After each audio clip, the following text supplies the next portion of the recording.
하나님의 말씀입니다. 스가랴서 9장 9절에서 17절 말씀 교독합니다. 시온에 따라 크게 기뻐할지어다. 예루살렘에 따라 즐거이 부를지어다. 보라, 내 왕이 내게 임하시나니 그는 공의로우시며 구원을 베푸시며 겸손하여서 나귀를 타시나니 나귀의 작은 것 곧 나귀 새끼니라. 내가 에브라임의 경고와 예루살렘의 말을 끊겠고 전쟁하는 활도 끊으리니 그가 일반 사람에게 화편을 전할 것이요 그의 통치는 바다에서 바다까지 이르고 유브라데 강에서 하늘까지 이르리라. 또 너로 말할진대 내 언약의 피로 말미암아 내가 내 갇힌 자들을 물 없는 구덩이에서 놓았나니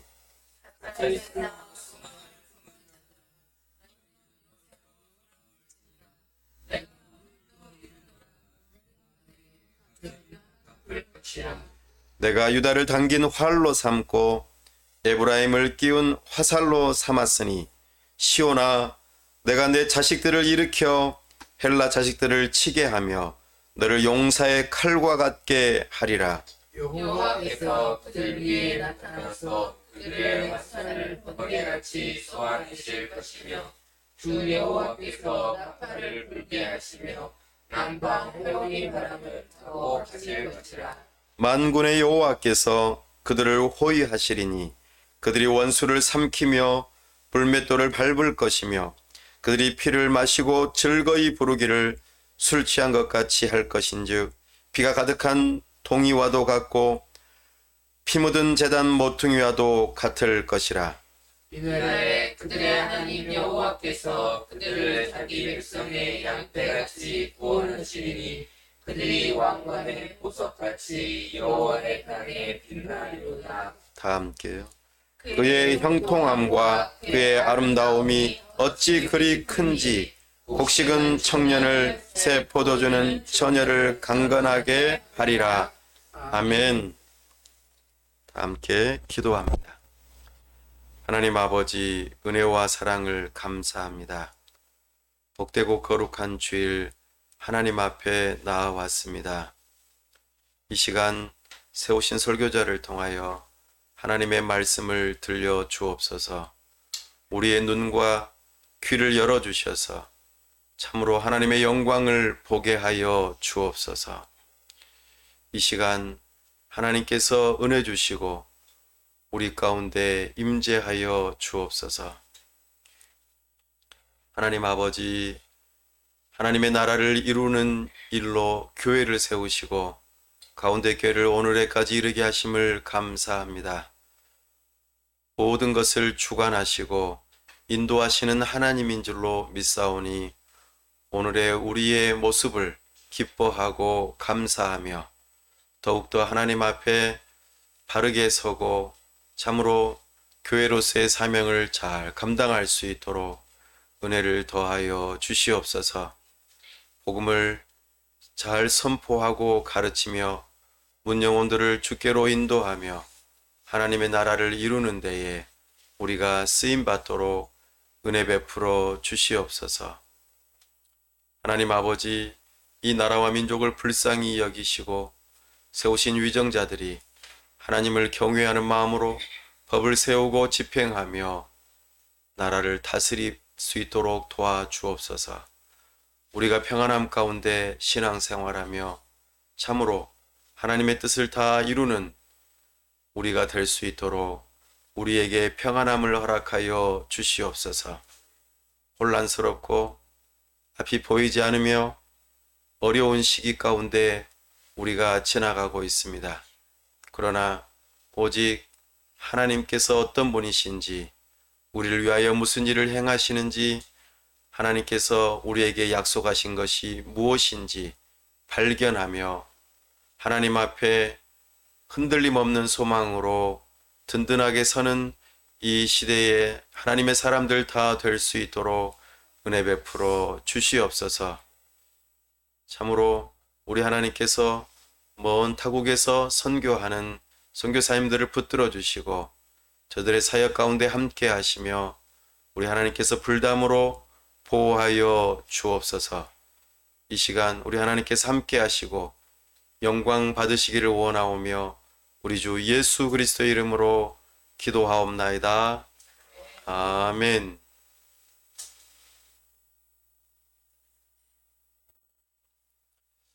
걸어서 성경 속으로 성경여행 45번째 시간입니다.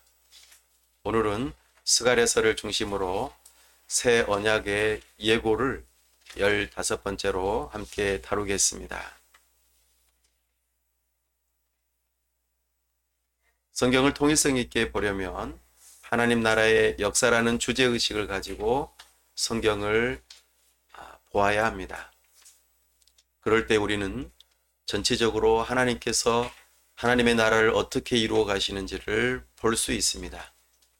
뿐만 아니라 각각의 고유한 성경의 권마다 뜻하시는 바가 있음을 기억하고 하나님 나라에서 그 대목이 어느 부분에 해당되는지 또한 어떠한 역할들을 하는지를 볼 수 있는 눈을 기른다면 우리는 성경을 균형 있게 살펴보고 하나님이 어떤 분이신지 우리를 위하여 무슨 일을 행하셨는지 그리고 하나님의 약속의 말씀이 무엇인지를 알고 그로 인하여 우리 자신을 알아 참으로 내가 누구인지 그리고 이 시대 가운데 나를 부르신 부름의 소명이 무엇이고 또 내가 무슨 일을 해야 할 것인지 이것을 분명하게 알 수 있습니다.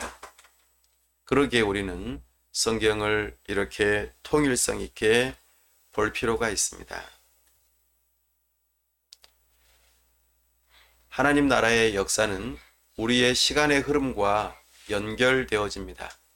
영원하신 하나님께서 유한한 이 시간들을 운영해 가시면서 하나님의 나라를 이루어 가십니다. 시대마다 하나님께서는 언약을 선포하시고 그 언약으로 하나님의 나라를 다스리십니다. 오늘 우리가 다루게 될 본문 스가랴서는 포로 시대에 해당되어지고 지난주에 함께 다루었던 학계 선지자와 함께 활동하였던 시기입니다. 이것을 마음에 두고 함께 스가랴서를 살펴볼 수 있기를 바랍니다.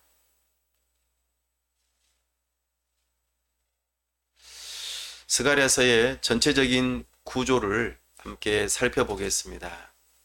스가랴서는 총 14장으로 이루어져 있습니다. 상당히 긴 것처럼 여겨집니다. 그러나 이것은 분량상 소선지서에 해당됩니다. 소선지서 중에서는 어찌 보면 가장 길다고 말할 수 있겠습니다. 근데 이 스가랴서를 읽어가다 보면 난해한 구절들이 꽤 많이 있습니다. 왜냐하면 환상이라고 하는 이 문학적인 장르가 여기에 가득 담겨 있기 때문이죠. 설교와 또 신탁이 담겨 있기 때문에 어찌 보면 전형적인 예언서의 선지자들의 예언서에 해당된다고 말할 수 있겠습니다. 이 스가랴서를 읽으면 어떤 성경을 마치 읽는 것과 같은가? 바로 요한계시록을 읽는 것과 같습니다. 그래서 이게 무슨 말을 하는 거지? 잘 못 알아차리고 어려울 수도 있습니다. 그래서 복잡하게 여겨지고 그냥 어려운 부분들은 넘어가고 싶어 할 수 있습니다. 또한 이 스가랴서는 예수님의 메시아의 오심과 또 오셔서 하시는 일들과 또 장차 오실 메시아의 그 모습들이 상당히 많이 계시되어지고 있습니다. 심지어는 그분이 여호수아, 그래서 예수님의 이름을 갖고 있다라고 할 정도로 상당히 진전된 계시가 담겨 있습니다. 그래서 이 스가랴서를 읽을 때 좀 어려움을 느낄 수 있습니다. 그러나 전체적인 구조를 얼른 살펴보면은 우리가 이 스가랴서가 그렇게 어려운 것만은 아니구나라고 생각할 수 있을 것입니다.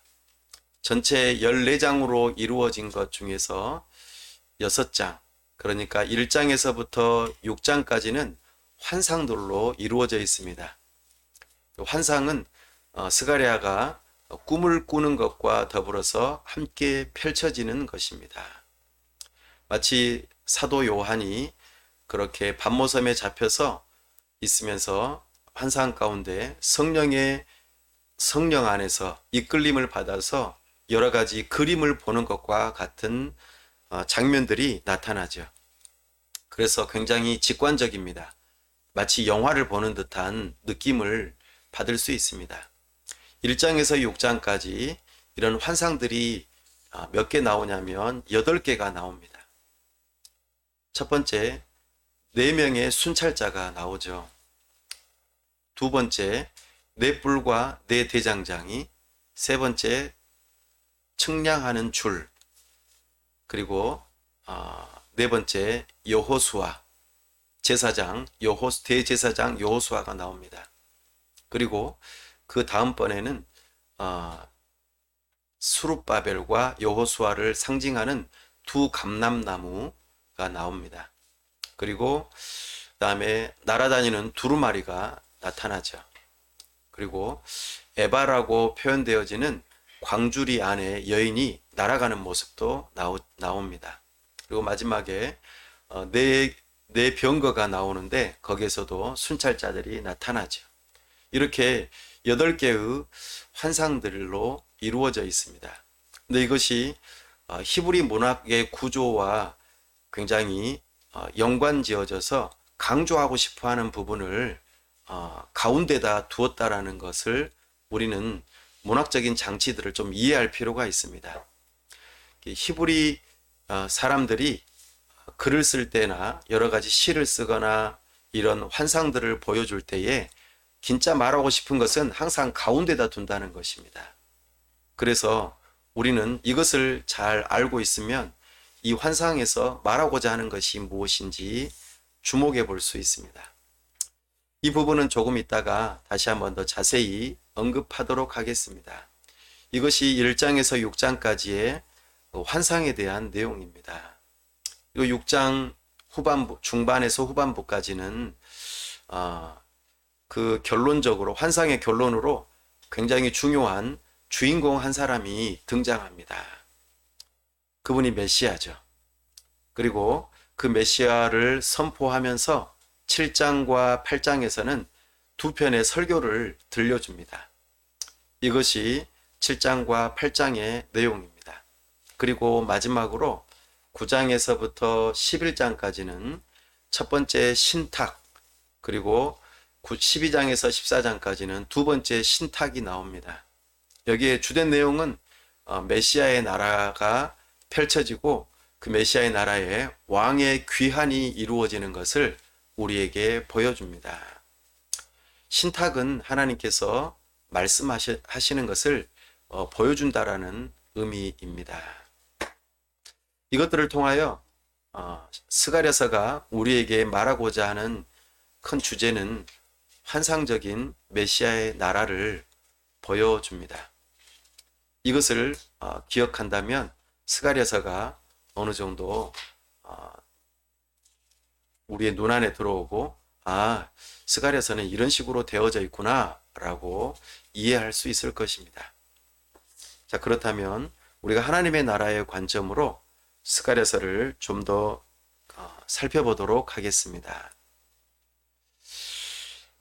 하나님께서는 스가랴를 부르시죠. 스가랴서 1장 1절 말씀 함께 살펴보겠습니다. 다 함께 읽어보시죠. 다리오 왕 제2년 8째 달에 여호와의 말씀이 이또의 손자 베레가의 아들 선지자 스가랴에게 임하니라. 이르시되. 아멘. 하나님께서 다리오 왕 제2년 이렇게 표현하면서 지난번에 학개 선지자가 그렇게 부름받았던 것처럼 스가랴도 이렇게 부름받았다라는 것을 우리에게 말씀하고 있습니다. 스가랴는 그렇게 포로 시대 학개 선지자와 함께 활동하였던 선지자입니다. 스가랴, 오늘 1장 1절에서 이또의 손자 베레가의 아들이라고 소개하고 있습니다. 스가랴 내지는 사가랴 이렇게 표현할 수도 있겠습니다. 그리고 또 중요한 인물이 두 사람 나오는데 학개서에서 나왔던 중요한 두 인물입니다. 바로 스룹바벨과 여호수아죠. 이 두 인물이 여기에서도 동일하게 나타납니다. 바사왕 고레스 왕의 칙령으로 이스라엘 백성들이 귀환했고 다리오 왕 시기에 있었던 일들입니다. 성전 재건이 반대로 인해서 교착 상태에 있었던 시기입니다. 오늘 우리가 방금 읽었던 다리오 왕 제2년 8째 달 이렇게 표현하는 때가 바로 주전 520년경입니다. 그리고 뒤에 1장 7절 말씀에 보면 다리오 왕 제2년 11째 달 이렇게 표현하고 있습니다. 그러면서 520년, 519년 또 7장 1절에 518년 이런 식으로 약 2년에 걸쳐서 스가랴가 하나님의 말씀을 듣고 이렇게 선포하였던 내용들이 기록되어져 있습니다. 구약 성경 소선지서 중 가장 긴 성경으로 그렇게 보여집니다. 장수는 다니엘서보다 많지만 이렇게 쓰여진 분량으로 봤을 때는 좀 더 적다는 것이겠죠. 그리고 우리가 잘 아는 바와 같이 516년 3월경에 두 번째 성전 수룹바벨 성전이 재건되는 것을 우리는 기억하고 있습니다. 학개 선지자와 스가랴 선지자가 백성들을 격려하고 올바르게 세워서 그들에게 성전을 재건하고자 하는 마음이 들도록 하게 하는 그런 일들에 쓰임 받았던 것입니다. 하나님께서 예루살렘 성전이 회파되고 무너진 지 70년 만에 있어진 일입니다. 스가랴도 동일하게 예루살렘에서 활동하였던 선지자입니다. 자, 이제 하나님 나라의 세 가지 요소 중에서 첫 번째 영토에 관련된 내용들로 잠깐 정리해 보겠습니다. 지난번 학개서에서 살펴보았던 것처럼 아직도 그들이 독립한 나라가 아닙니다. 여전히 고단한 식민지의 삶을 살아가고 있습니다.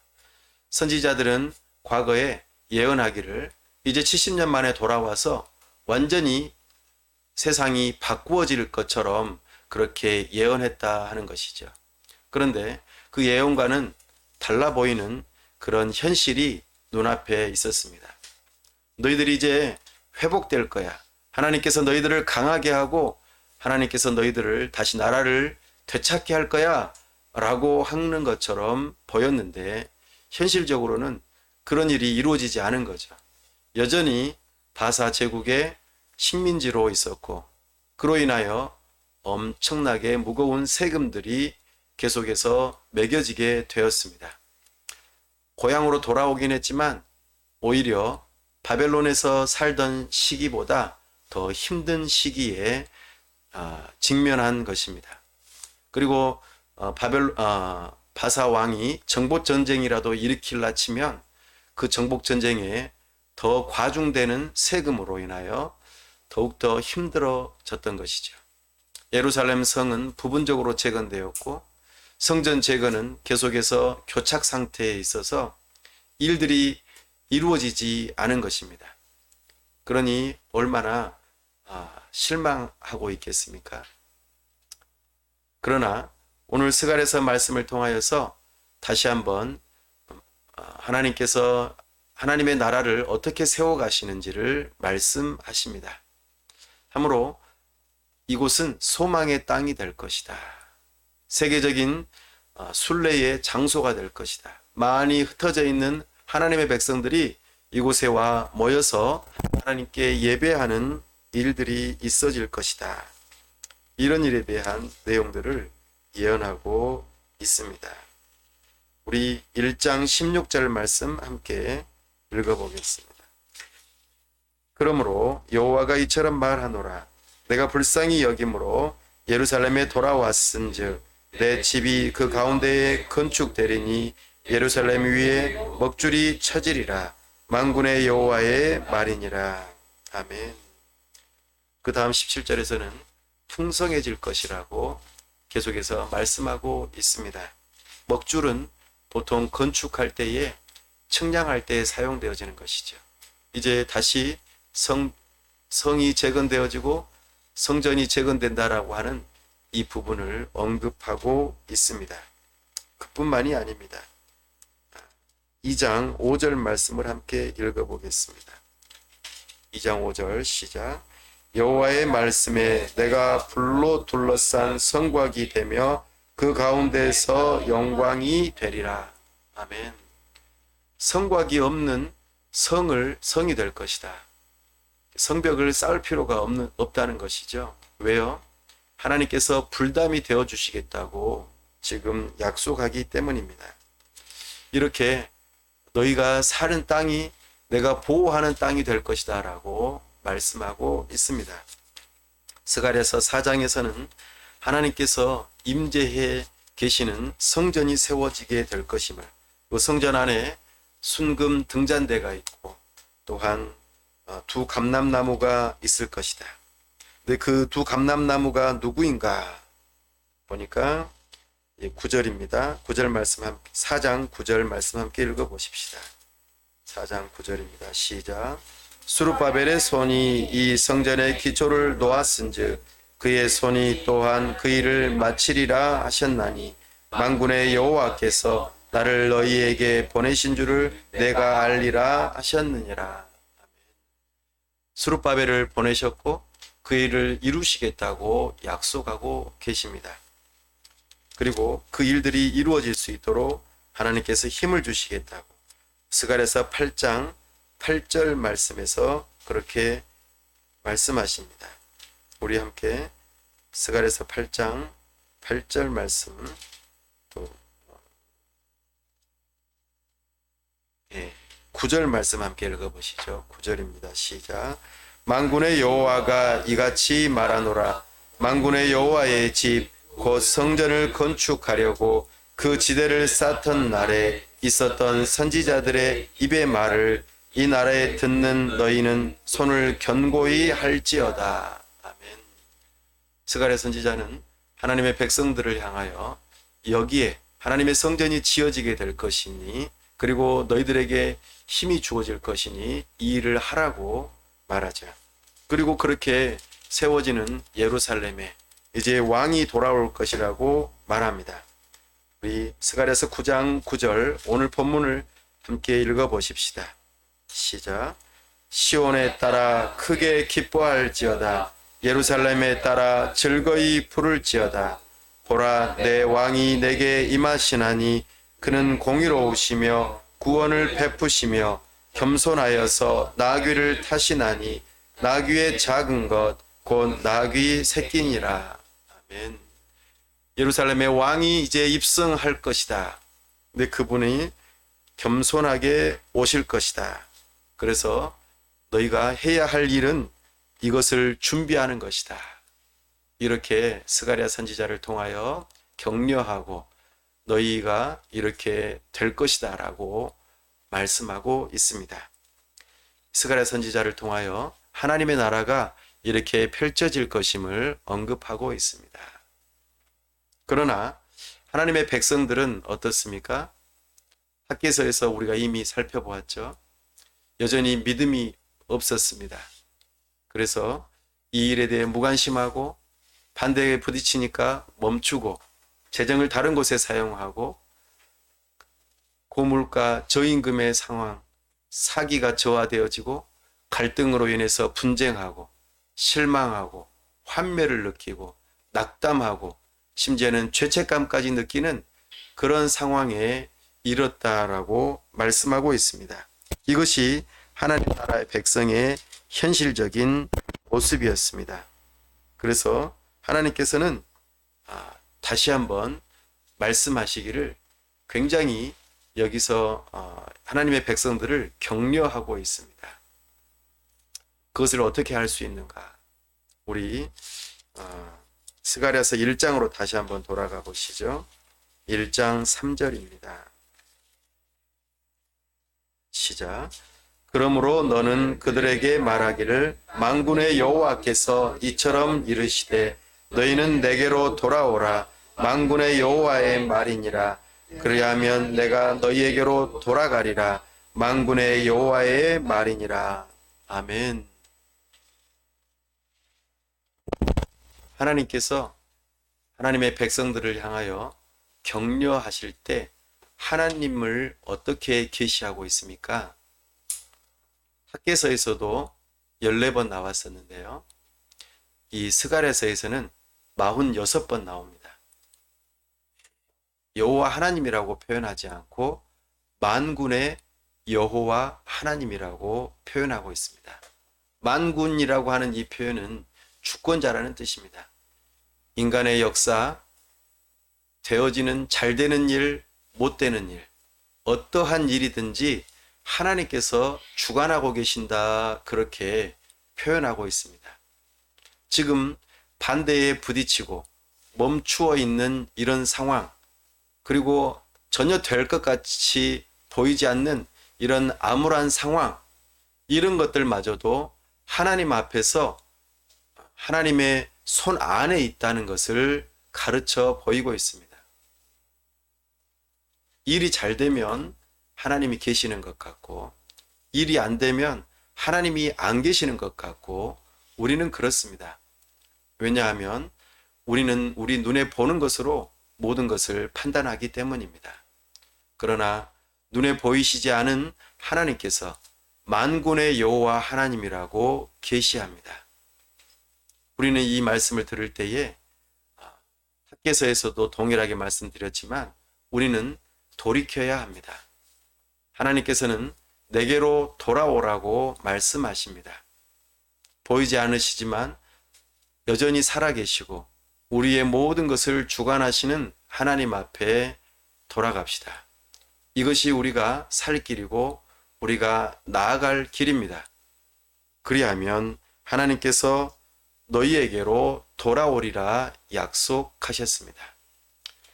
이렇게 말씀하시면서 이제 스가랴 선지자를 통하여 하나님께서 이런 일을 행할 것이다, 만군의 여호와께서 이런 일을 행할 것이다 라고 말하면서 소망을 담는 환상 8가지를 보여주시는 거죠.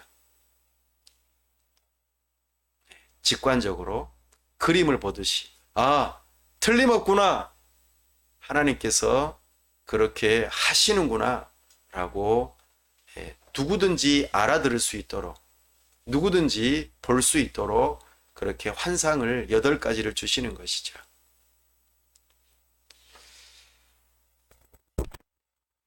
우리 함께 1장 8절 말씀 함께 읽어볼까요?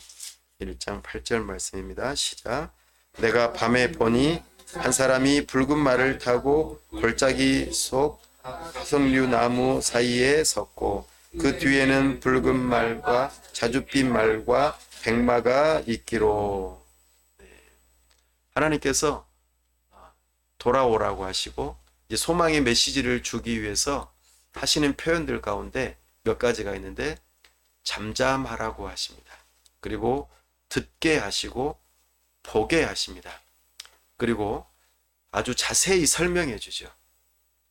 그것에 대해서 또 궁금한 게 보여주는데 무슨 뜻인지 잘 모르겠으면 여기 스가랴 선지자가 물어봅니다.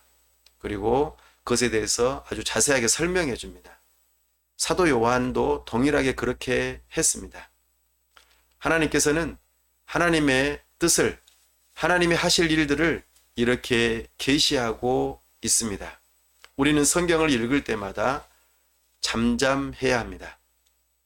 그리고 하나님의 말씀을 듣기 위해서 집중해야 합니다.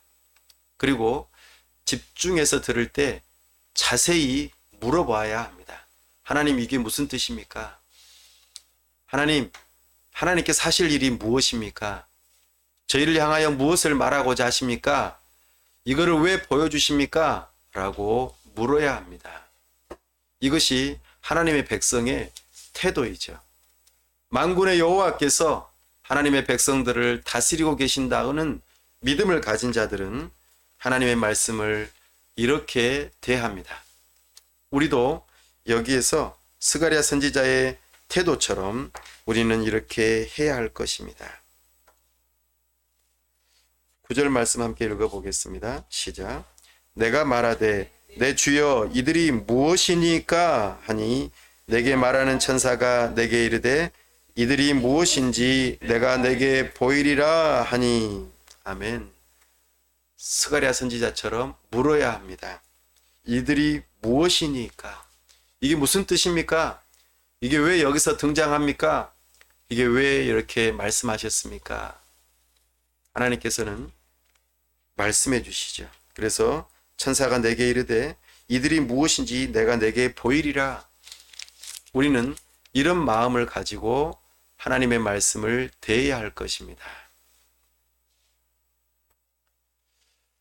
그렇게 해서 하나님께서 8번의 환상을 보여주시면서 말씀하십니다.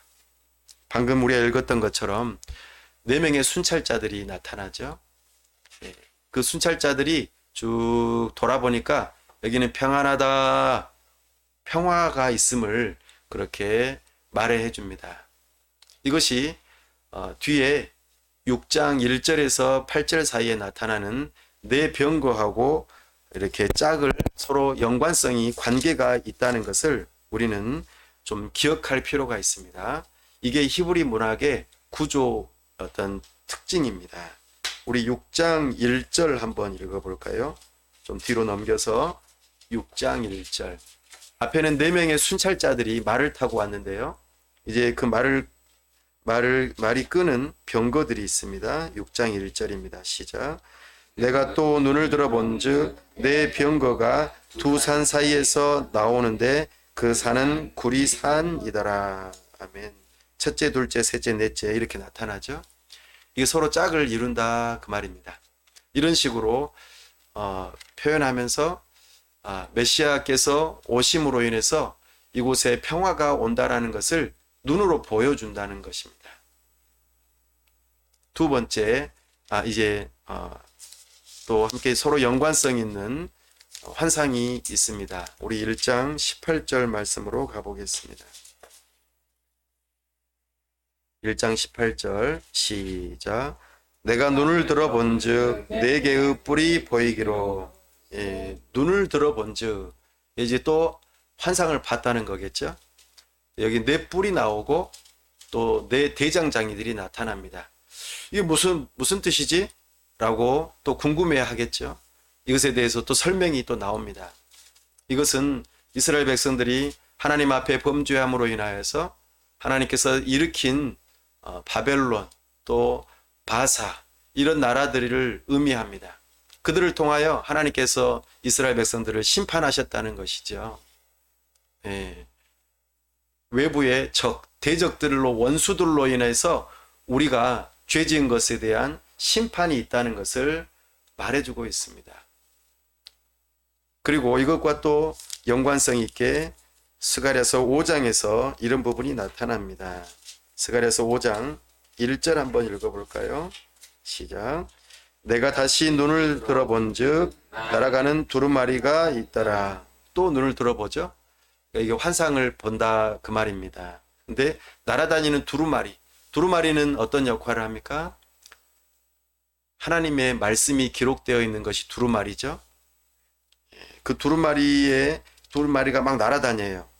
왜 날아다니지? 또 궁금하잖아요.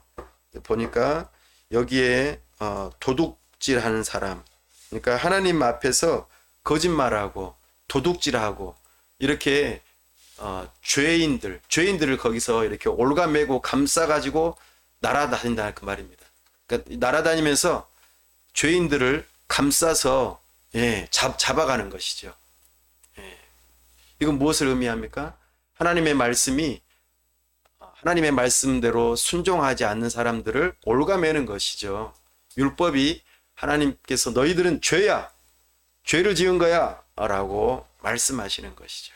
그러니까 조금 전에 그들의 죄로 인해서 외부의 적들이 넷뿔과 대장장이들로 등장했다면 여기는 내부의 적, 내 안에 있는 죄의 그 거짓말하고 도둑질하고 하는 이 내 안에 있는 죄를 하나님의 말씀이 붙드는, 그래서 그들을 정결하게 하는 이런 모습들로 등장하는 것이죠.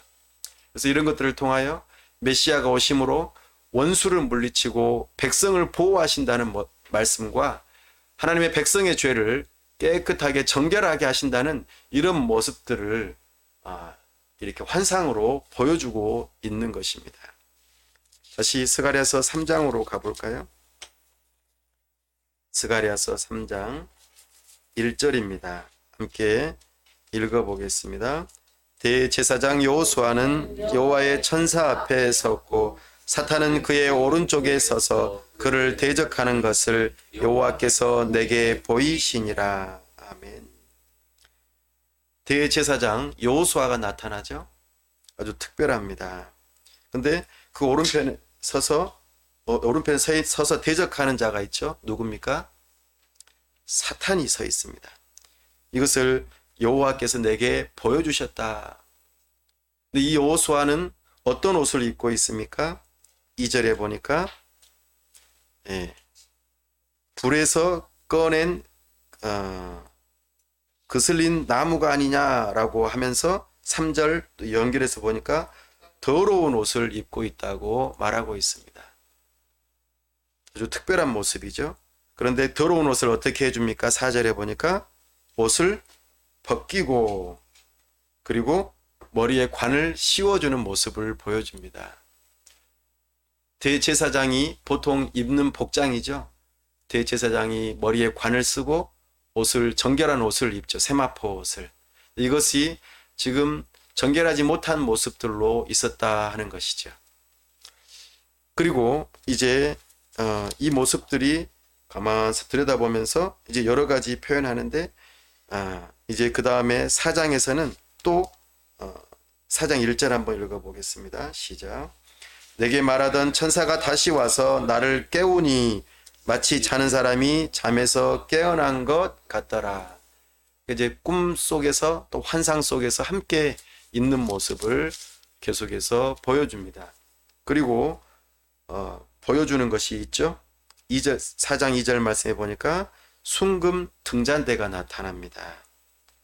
그리고 3절에 보니까 두 감람나무가 있다 이렇게 말합니다. 그렇게 표현하면서 하나님께서 이제 이 두 감람나무가 있는 곳, 순금 등잔대가 있는 곳 어디이죠? 대제사장이 하나님 앞에 나아가는 성전이지 않습니까? 이것을 보여주면서 하고자 하는 말이 있다는 것이죠. 우리 14절 말씀 함께 읽어볼까요? 14절 시작. 이르되 이는 기름 부음 받은 자 둘이니 온 세상의 주 앞에 서 있는 자니라 하더라. 아멘. 대제사장 그리고 왕 이들에게는 머리에 기름을 붓습니다. 그래서 임명을 하죠. 이것을 히브리 말로는 메시아라고 하고 헬라 말로는 그리스도라고 표현합니다. 그가 누구라고 말합니까? 앞에서 우리가 한번 읽었었는데 9절에서 수룹바벨이라고 표현합니다. 그죠? 10절에서도 수룹바벨이라고 표현하고 있고요. 그래서 대제사장의 모습의 여호수아 그리고 왕의 모습으로서 수룹바벨 사실 이 두 사람은 실존 인물이죠.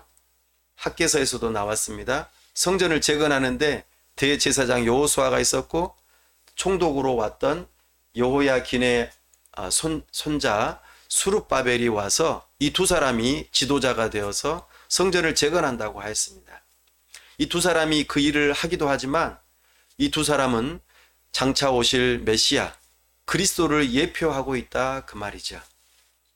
그래서 이 환상이 8가지가 보여지는데 여기가 딱 중간에 있다 그 말입니다. 그러니까 이 히브리인들은 이 환상을 8개를 보여주면서 그 중간에 있는 것을 딱 가운데다가 중요한 인물을 배치합니다. 바로 기름 부음 받은 자, 메시아, 그리스도가 여기에 있다. 그가 온다. 이렇게 말하고 그 다음에 6장 11절에서 13절에서는 그가 누구인지 그리고 그가 정말 기름 부음 받은 자라는 것을 이렇게 환상을 총정리하면서 우리에게 말해주고 있습니다. 우리 함께 6장 11절 12절 우리 함께 읽어볼까요? 6장 11절 12절. 이제 8번의 환상이 끝나고 최종적으로 그 메시아가 누구인지 이제 또 한 번 더 정리해주고 있습니다. 시작. 은과 금을 받아 면류관을 만들어 여호사닥의 아들 대제사장 여호수아의 머리에 씌우고 말하여 이르기를 만군의 여호와께서 이같이 말씀하시되 보라 싹이라 이름하는 사람이 자기 곳에서 돋아나서 여호와의 전을 건축하리라. 아멘. 싹. 이새의 줄기에서 싹이 나오죠. 다윗의 그 후손 가운데 나와서 성전을 건축하리라. 현실적으로는 여호수아와 수룹바벨이 두 번째 성전을 건축하지만 장차 오실 기름 부음 받은 자, 임명을 받은 메시아 그리스도께서 장차 오셔서 하나님의 성전이 되시고 성전을 건축하셔서 하나님의 나라를 이루실 것이라는 것을 여기에서 예표적으로 총정리해서 환상에 대한 내용을 말씀해 주고 있습니다. 이런 말을 들었을 때에 기분이 어떨까요? 심령에 있고 낙심해 있고 앞이 보이지 않는 그런 하나님 나라의 백성들에게 이것은 소망을 불러다주는 하나님의 약속의 말씀입니다. 그러니 마음이 다시 새로워지고 성전을 건축할 마음이 생기는 것이겠죠. 우리 하나님께서는 이런 일들을 행하십니다. 우리 스가랴서 4장 6절 말씀 함께 읽어볼까요? 스가랴서 4장 6절 말씀 시작. 그가 내게 대답하여 이르되 여호와께서 수룹바벨에게 하신 말씀이 이러하니라. 만군의 여호와께서 말씀하시되 이는 힘으로 되지 아니하며 능력으로 되지 아니하고 오직 나의 영으로 되느니라. 아멘. 그래서 뒤에 뭐라고 합니까? 은총 이렇게 표현하는 것이죠. 이 일을 우리는 이룰 수 없습니다. 그러나 하나님의 영이 하나님의 사람들을 세우고 일으킬 때에 이 일이 일어난다고 하였습니다. 우리가 학개서에서 발견했지 않습니까? 수룹바벨, 여호수아 그리고 하나님의 백성들의 마음이 새로워지고 하나님의 영으로 충만해지니까 두 번째 성전을 건축하지 않습니까? 이 일을 하나님께서 하십니다. 오늘날 하나님께서 하나님의 나라를 이루어 가시는 것도 마찬가지입니다. 하나님께서 하나님의 영을 보내셔서 하나님의 사람들을 세우시고 하나님의 사람들을 통하여 주님의 몸된 교회를 세워나가시는 것이죠. 사람의 힘으로 능력으로 안 됩니다. 교회는 하나님의 힘으로 하나님의 능력으로 하나님의 영으로 가능합니다. 이것이 하나님의 뜻입니다.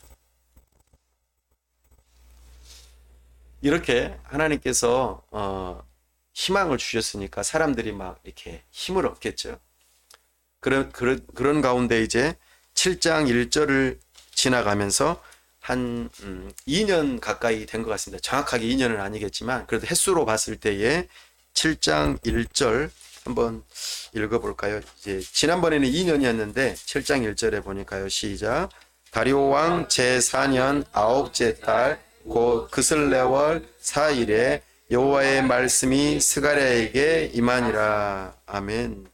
이제 주전 520년에서 이제 518년 이제 2년이 지나가는 그 사이에 하나님께서 또 말씀해 주시는 거죠. 두 번의 설교를 7장과 8장을 거쳐서 말씀합니다. 이제는 완전히 분위기가 좀 달라집니다. 그래서 성전을 건축하는 그 일을 격려하고 이제 성전 건축이 어떻게 될까요? 일들이 이제 시작된 것이죠. 그래서 너희가 지난번 학개서 말씀에서는 성전이 건축되는과 동시에 그 이전과 이후의 삶이 달라졌다. 그런 것처럼 이제 성전 건축이 이루어지면서 이 모습이 또 보여지는 것이고 하나님께서 말씀하시는 것입니다. 7장에서는 첫 번째 설교로서는요, 이런 말씀들을 하십니다. 너희가 왜 포로로 붙잡혀 갔는지 아냐? 이것을 과거를 연상시킵니다. 너희가 왜 그렇게 잘못되었는지 아느냐? 그 이유가 무엇입니까? 7장 11절 12절 말씀에 나타납니다. 우리 함께 한번 사실 9절부터 쭉 나오는데 그 이제 이유 하나님의 말씀에 결국에는 불순종했다는 거겠죠. 우리 10절과 11절 10절 11, 12절 한번 읽어보겠습니다. 시작. 과부와 고아와 나그네와 궁핍한 자를 압제하지 말며 서로 해하려고 마음에 도모하지 말라 하였으나 그들이 듣기를 싫어하여 등을 돌리며 듣지 아니하려고 귀를 막으며 그 마음을 금강석 같게 하여 율법과 만군의 여호와가 그의 영으로 옛 선지자들을 통하여 전한 말을 듣지 아니하므로 큰 진노가 만군의 여호와께로부터 나왔도다. 아멘. 안 듣는데 그들의 마음이 어느 정도라고요? 금강석. 금강석이 우리말로 뭐죠? 우리말로는 금강석이죠. 영어로는 뭐라고 합니까? 잘 알고 좋아하는 것들이에요. 다이아몬드입니다. 다이아몬드는 어느 것으로도 깨지지 않아요. 그러니까 이게 보통이 아니에요. 사람 마음이 어느 정도로 강팍하다고요? 다이아몬드처럼 강하다고요. 하나님께서 이렇게 표현하고 있습니다. 얼마나 마음이 나쁜지 5절 말씀 7장 5절 말씀입니다. 시작. 온 땅의 백성과 제사장들에게 이르라. 너희가 70년 동안 다섯째 달과 일곱째 달에 금식하고 애통하였거니와 그 금식이 나를 위하여 한 것이냐? 한 것이냐? 라고 물어봐야 됩니다. 70년 동안 포로 생활하면서 금식을 2번 했는데 그게 나를 위해서 한 거냐?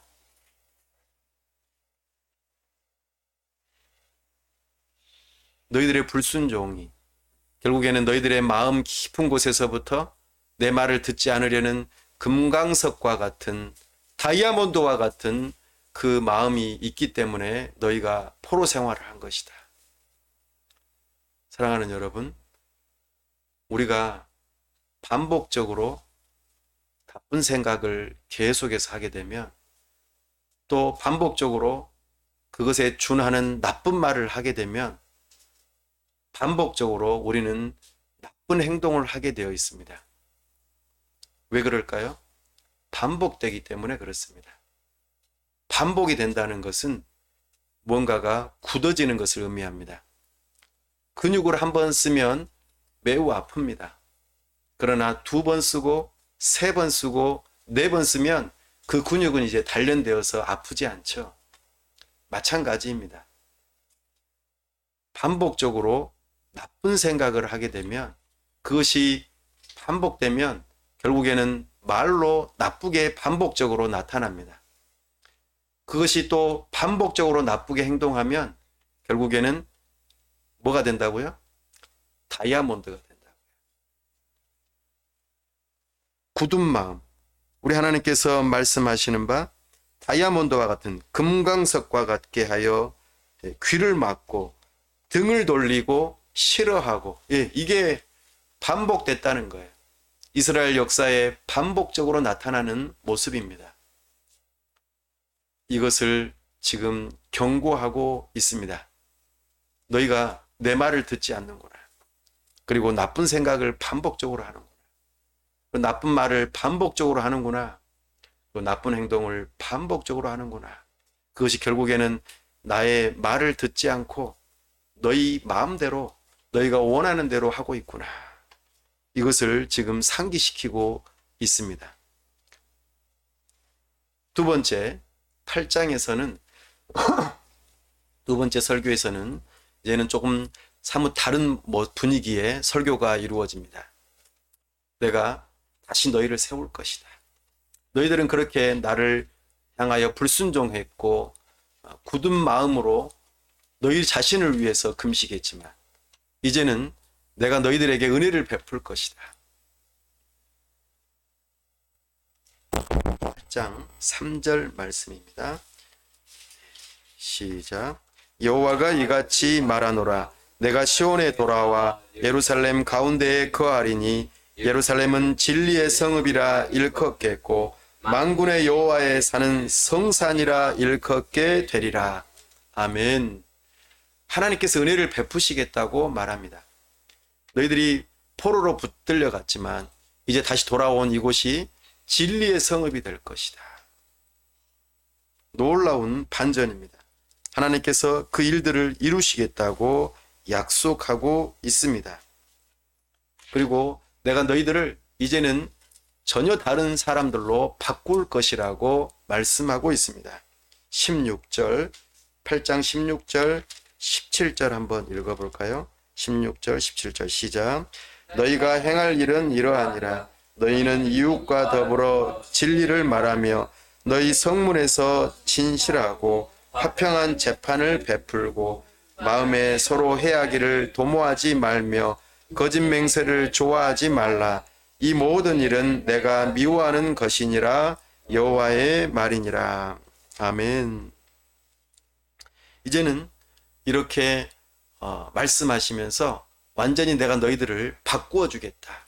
사랑의 공동체가 되게 하겠다라고 말씀하십니다. 19절 말씀에 그 부분이 더 분명하게 나타납니다. 금식과 더불어서 나타나는 것이 있죠. 함께 읽어볼까요? 만군의 여호와가 이같이 말하노라. 넷째 달의 금식과 다섯째 달의 금식과 일곱번 달의 금식과 열째 달의 금식이 변하여 유다 족속에게 기쁨과 즐거움과 희락의 절기들이 되리니 오직 너희는 진리와 화평을 사랑할지니라. 아멘. 너무나 아름다운 공동체로 이제는 바꾸시겠다고 말씀하십니다. 이 모든 일은 하나님의 은혜로 이루어지는 것입니다. 이게 어떻게 가능할까요? 우리 예수님께서는 우리를 향하여 너는 나를 따라오려거든 뭐 하라고 합니까? 자기를 부인하고 예수님을 따르면서 십자가를 지라고 말씀하십니다. 이것은 자기를 부정할 때에 가능합니다. 그럼 우리는 무엇을 긍정해야 할까요? 예수 그리스도 십자가를 좋아해야 합니다. 내 자신은 십자가에 못 박아 부정하고 예수 그리스도를 그의 십자가를 긍정하면서 따라갈 때에 우리는 이런 사랑의 공동체가 될 수 있습니다. 금식이 변하여 기쁨과 즐거움과 희락의 절기가 되고 진리와 화평을 사랑하는 공동체가 되는 것이죠. 이것을 하나님께서 이루시겠다고 말씀하십니다.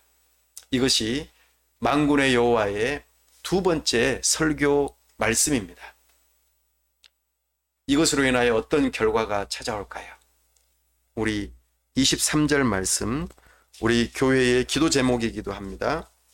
23절 말씀 함께 읽어보십시다. 8장 23절입니다. 시작. 만군의 여호와가 이같이 말하노라.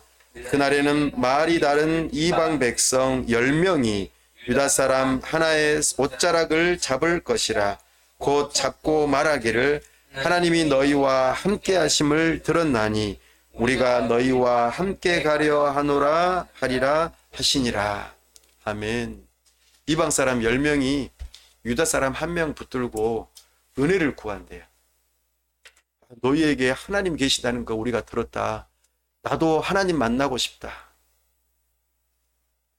이게 우리의 기도 제목입니다. 이게 어떻게 가능합니까? 하나님의 은혜가 있어야 합니다. 하나님의 진리의 말씀이 선포되어야 합니다. 하나님의 말씀을 따라 사랑의 공동체가 되어야 합니다. 어떻게 가능하다고요? 자기를 부정하고 그리스도를 긍정할 때 우리는 이런 놀라운 경험을 하게 될 것입니다. 다른 사람들을 용납하고 용서하고 기쁘게 환영하고 받아들이는 교회 공동체. 이것이 우리 하나님께서 이루시고자 하는 하나님의 나라의 모습입니다. 이제 하나님 나라의 세 번째 요소, 주권에 관련된 내용입니다. 여기서도 수많은 새 언약의 그런 예고편들이 굉장히 많이 나오는데요. 우리가 기억하시는 바와 같이 새 언약은 성령 하나님께서 내주하시고 죄 용서하시고 새로운 마음을 주셔서 하나님의 말씀을 마음판에 새기게 하시고 하나님을 알아서 하나님을 붙들고 하나님과 연합되어져서 정말 하나님의 나라를 이루어가는 하나님의 백성들을 만드시겠다는 게 새 언약입니다. 그 일을 이루시기 위해서 누구를 보내시겠다고요? 예, 이것이 이제 스가랴서 9장에서부터 14장까지 나오는 내용입니다. 앞서 이미 예고하셨죠? 누구를 보내신다고요? 메시아를 보내신다고 합니다. 그 메시아를 지금 여기서는 왕의 이미지로 9장에서는 이야기합니다. 오늘 우리가 읽었던 본문입니다. 아까도 읽었었죠? 예. 보라, 내 왕이 내게 임하시나니. 이 왕이 귀환한다 그 말입니다. 왕이 오는데 그 왕은 어떤 왕이에요? 겸손하여서 나귀를 타시는 왕이시래요. 그 왕이 다른 이름으로 여호와로 표현되어지기도 하고 때로는 목자로 표현되어지기도 합니다. 이렇게 우리가 조금 이따 또 찬송할 것입니다만 우리가 잘 아는 것처럼 마태복음에서도 예수님께서 이렇게 나귀를 타고 올 때에 사람들이 어떻게 했습니까? 종려나무 가지를 흔들고 자기의 옷을 길바닥에 펴서 대단히 환영하지 않습니까? 그런데 순식간에 그것도 한 월요일 날 그랬으니까 한 5일도 안 돼서 어떤 일이 일어납니까? 우리 11장 8절 말씀 함께 읽어보겠습니다. 11장 8절 말씀. 예, 시작. 한 달 동안에 내가 그 새 목자를 제거하였으니 이는 내 마음에 그를 싫어하였고 그들의 마음에도 나를 미워하였음이라. 아멘. 미워한대. 왕이라고 환영하다가 자기들이 원하는 왕이 아니니까 미워한대. 우리 예수님 환영받았는데 결국에는 어떻게 돼요? 배척당하잖아요. 우리는 로마의 압제로부터 우리를 구원할 정치적인 왕 메시아를 원합니다. 우리는 가난하고 무거운 세금으로부터 자유롭게 하고 나아가 경제적으로 부요한 경제 대통령을 원했습니다. 그러나 당신은 정말 무능하군요. 이러면서 배척했다는 거예요. 여러분은 어떤 메시아, 그리스도를 바라보고 믿습니까? 두 번째 신탁 12장에서 14장에서도 동일하게 나타납니다. 예수님을 메시아를 그들이 찌른 사람이라고 표현합니다. 예, 또 목자라는 표현도 함께 사용하죠. 우리 12장 10절 말씀 함께 보겠습니다. 12장 10절 말씀 시작. 내가 다윗의 집과 예루살렘 주민에게 은총과 강구하는 심령을 부어주리니 그들이 그 찌른 바 그를 바라보고 그를 위하여 애통하기를 독자를 위하여 애통하듯 하며 그를 위하여 통곡하기를 장자를 위하여 통곡하듯 하리로다. 아멘. 그들이 미워할 뿐만 아니라 이제 어떻게 한다고요? 찌른대요. 창으로 찌르고 죽이는 그 모습을 우리에게 보여주고 있습니다. 그렇게 해서 이제 어떻게 될까요? 사람들이 예수님을 죽이니까 그 예수님의 제자들과 예수님을 따르던 무리들이 어떻게 됐습니까? 13장 7절 말씀 읽어보겠습니다. 시작. 만군의 여호와가 말하노라. 칼아 깨어서 내 목자 넥작된 자를 치라. 목자를 치면 양이 흩어지려니와 작은 자들 위에는 내가 내 손을 들이우리라. 아멘. 이렇게 예수님께서 장차 오실 그 메시아가 이런 큰 어려움을 당하고 그를 따르는 무리들이 흩어지며 큰 어려움을 겪지만 그런 가운데서도 하나님께서 손으로 보호하시는 그들이 있다고 말씀하십니다. 여기에서 이렇게 새 언약의 주인공이신 메시아를 보내주시는데 그 메시아를 향하여 사람들이 어떻게 반응하는지 두 번의 신탁을 통해서 예수님께서 장차 오실 메시아로서 그 일들이 확실하게 이루어짐을 보여주고 있습니다. 사랑하는 여러분, 오늘 우리는 스가랴서를 통하여 어떤 복음을 듣습니까? 목자이신 그 메시아 예수 그리스도, 그분이 이 땅에 오셔서 배척을 당하고 찔림을 당하는 그날에 어떤 일이 일어날까요? 13장 1절을 읽어보십시다. 시작.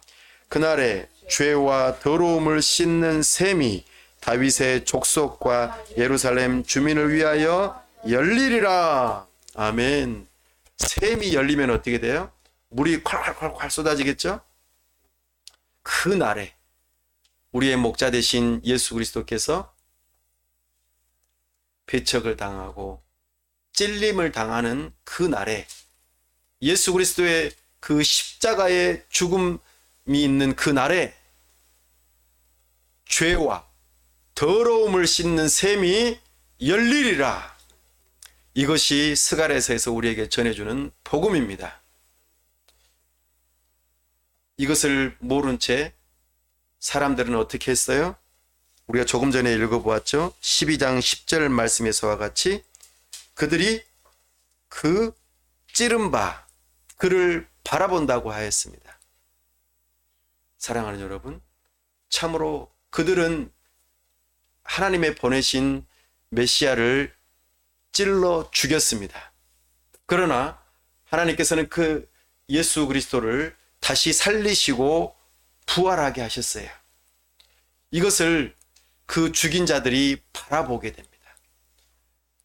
그리고 그 예수 그리스도를 믿는 자들에게는 구원의 은혜를 주십니다. 이것이 스가랴서에서 우리에게 전해주는 복음입니다. 오늘 말씀을 정리합니다. 스가랴서는 환상적인 메시아의 나라의 모습을 보여줍니다.